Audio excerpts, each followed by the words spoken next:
Hey, this is Seb, and this is Ground Branch version 1032. If you follow Ground Branch, you know that this is the big one that we've been waiting for. What we're going to do now is that we're going to look at some of the new features.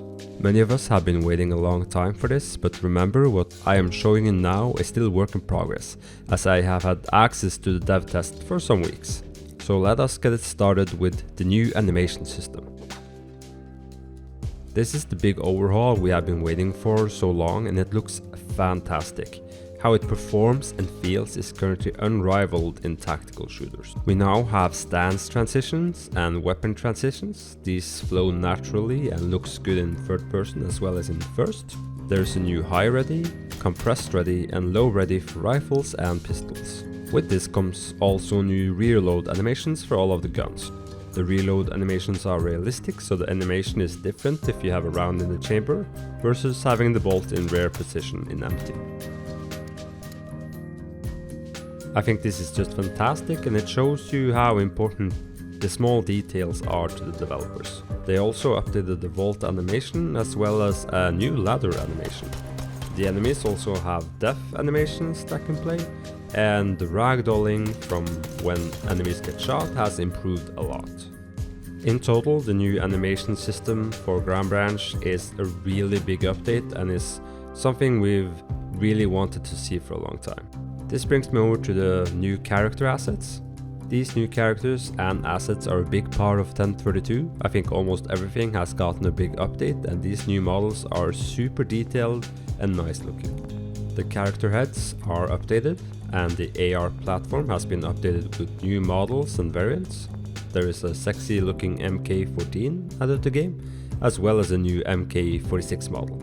We have updated scope models, we have refined stuff as vests and helmets and gear and uniforms, and I can go on and on really. It's really well done, and at this point most of the models look really crisp, really good.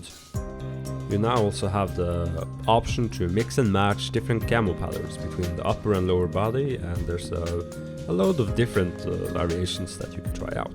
Again, the new character assets are a big part of 1032, and I think the developers did a really fine job of updating Ground Branch to this level. There are new maps, namely Compound, which is a Middle Eastern map with some true-to-life buildings and terrain. We can also see that this map is very much inspired by a certain compound that I shall not name, but I guarantee you there is going to be a lot of recreations made here of Zero Dark 30. But this map is gorgeous. It brings some good variation to the map pool of Ground Branch, and I think they did a fine job with this map. The other big map is Oil Rig. You might have seen this being teased in the Microprose trailer, and it's a massive map. The entire Oil Rig is playable with tons of enterable areas and levels. It's one of the biggest and most detailed maps I have played in any game, and the level of complexity is just insane to me that they went this far with it. But there are pros and cons, of course, with having this level of complexity, but it's a fantastic entry, and I think we're gonna have some big operations on it coming. Going from solo to multiplayer, there are now a new game mode. This one is called Dynamic Take and Secure, or DTAS. In DTAS, teams alternate as attackers and defenders. Once defenders set up the flag, attackers are free to start tracking it down. To win the round, attackers need to have more players inside a flag's capture radius than defenders. If attackers are down to one player or fail to capture within the time limit, defenders win. All parameters and time limits and capture radius and team balance you can customize yourself. Ground Branch has, with all of these new updates, the potential to become one of the greatest tactical shooters out there in the market right now. And I feel like this update does push Ground Branch even closer to becoming something truly special. 1032 will soon be out in a community testing environment, or CTE, for you to try out. I'm going to leave you with some gameplay from Compound, and I hope you enjoy. Make sure you leave a like and subscribe to me for more Ground Branch. Now stay safe.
He's one of them!